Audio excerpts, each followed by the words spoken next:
Diga, meu amigo, diga, minha amiga, legal que você esteja aqui com a gente mais uma vez.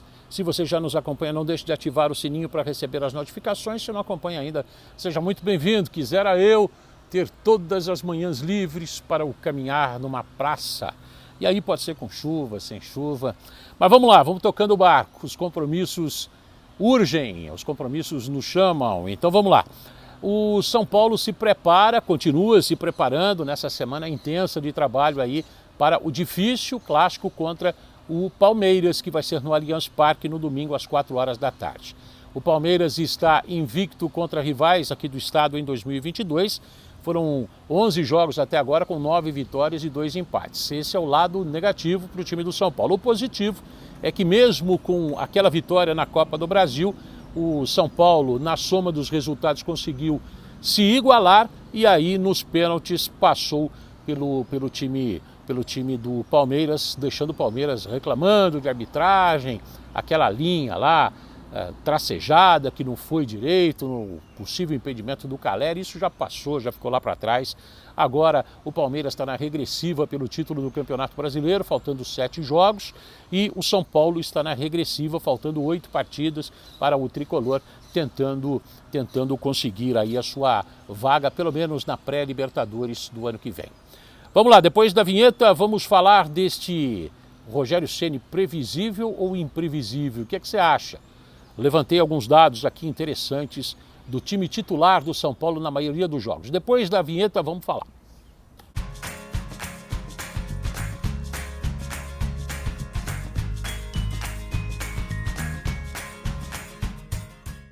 Saiu a vinheta e vamos falar. Você sabe qual a formação que o Rogério Ceni mais usou nas 69 partidas do time do São Paulo, 69 jogos até agora em 2022, com 32 vitórias, 19 empates e 18 derrotas, marcando 105 e sofrendo 73 gols. Vamos lá, o time do São Paulo, na maioria dos jogos, jogadores mais utilizados nessa temporada, a escalação de 1 a 11, Jandrei, Rafinha como zagueiro, ou melhor, coloca o Igor Vinícius então de lateral, Rafinha, Léo e Diego Costa, 3 zagueiros, e os 2 alas, Igor Vinícius e Reinaldo. O meio-campo com Pablo Maia, Rodrigo Nestor, Igor Gomes, Luciano e Caleri. Depois o Rogério, depois de apanhar um pouquinho, depois de alguns tropicões, o Rogério acabou alterando isso. Então, no lugar do Jandrei, o Felipe Alves, no lugar do Igor Gomes, o Patrick, às vezes entrando o Alisson e o esquema defensivo com linha de 4, ao invés de 3 zagueiros, o Rafinha e o Igor Vinícius dividindo a posição numa ala, de vez em quando o Reinaldo ou não, ou seja, o Rogério Ceni agora já tem um time praticamente definido, né? Antes ele era imprevisível, né, Rogério? Você acha que eu faço muita surpresa ou não? Ah, não mais? Não surpreendo mais, então? Então perdi a graça. A descontração do técnico Rogério Ceni, que também fala sério. Para 2023, se ele ficar até lá, há a possibilidade enorme de que ele fique, de que ele continue no time do São Paulo para a próxima temporada. Contrato para isso tem. O Rogério, repetidas vezes, disse que o time precisa ser reforçado. E ele mostra um aspecto importante de você ter jogadores importantes, jogadores de peso para todas as posições, tanto no time titular como no time reserva. Por que essa, entre aspas, sombra é importante, hein, Rogério? Onde tem sombra, as pessoas também estão ali, sabendo que tem. Onde tem menos competitividade, causa um pouco mais de relaxamento. Isso é normal, te falo eu como goleiro.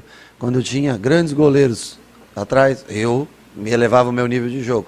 Quando só tinham garotos, eu imaginava, poxa, né? Você às vezes abre mão de uma coisinha que você tem que fazer a mais ou a menos. Então o que nós temos que fazer aqui? 2 jogadores bons por posição e elevar a competitividade. Um outro assunto que o Rogério falou outro dia e a gente acabou nem comentando aqui no canal, porque foi jogo em cima de jogo, às vezes vitórias, às vezes tropeço, perda de título, repercussão dessa perda de título que foi a Copa Sul-Americana.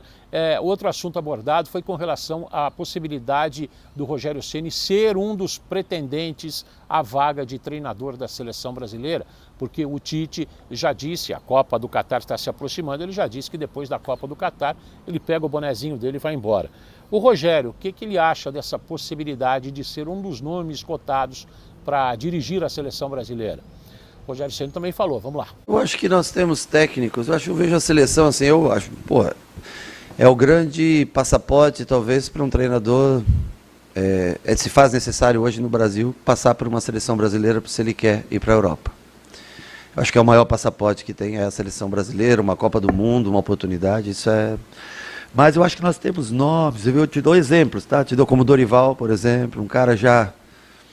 Que o Dorival não me leve a mal, estou fazendo aqui um elogio, tá? Um cara já sessentão, experiente, né? Eu acho que tem esse relacionamento bom. Eu gosto muito da vida do clube, sabe? Eu gosto muito do dia a dia, de estar em campo. Eu preciso... Não, se você disser, não, você tem que passar 3 semanas sem dar um treino, para mim... Não é muito legal, não é mais divertido sofrer, gritar, ser criticado aqui todo dia, avaliado, né? Mas só de você fazer a pergunta eu já me sinto honrado. Se você fazer a pergunta eu já me sinto feliz. Mas acho que tem outras opções mais experientes aí que estão num momento bom para a seleção. O dia a dia do clube, as broncas, não é fácil não. Quem se acostuma com isso acaba sentindo falta quando não tem. E é mais ou menos o que acontece com o Rogério Ceni.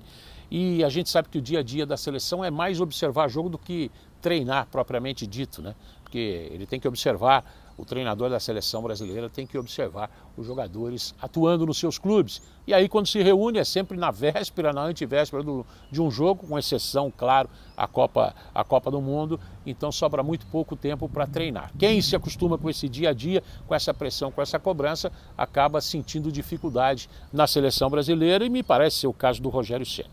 Bom, o trabalho continua, o São Paulo treinando em um período, né, às 11 horas da manhã de sexta-feira, deve ser às 11, não está confirmado ainda também no sábado e no domingo, esse jogo no Allianz Parque. O São Paulo tenta quebrar o tabu dos 90 minutos contra o Palmeiras, que não perdeu, nos 90 minutos não perdeu clássico estadual até agora, contra São Paulo, Santos e Corinthians. Foram 11 jogos, 9 vitórias e 2 empates.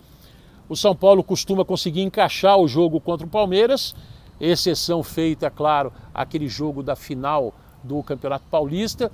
Teve uma derrota aqui pertinho no estádio do Morumbi no Campeonato Brasileiro, que fez o São Paulo mudar de rota, só que estava ganhando o jogo até aos 45 do segundo tempo. Aí tomou um gol aos 45 e tomou outro aos 49, tomou a virada do time do Palmeiras. Mas isso foi anormal, eu não acredito que aconteça de novo não.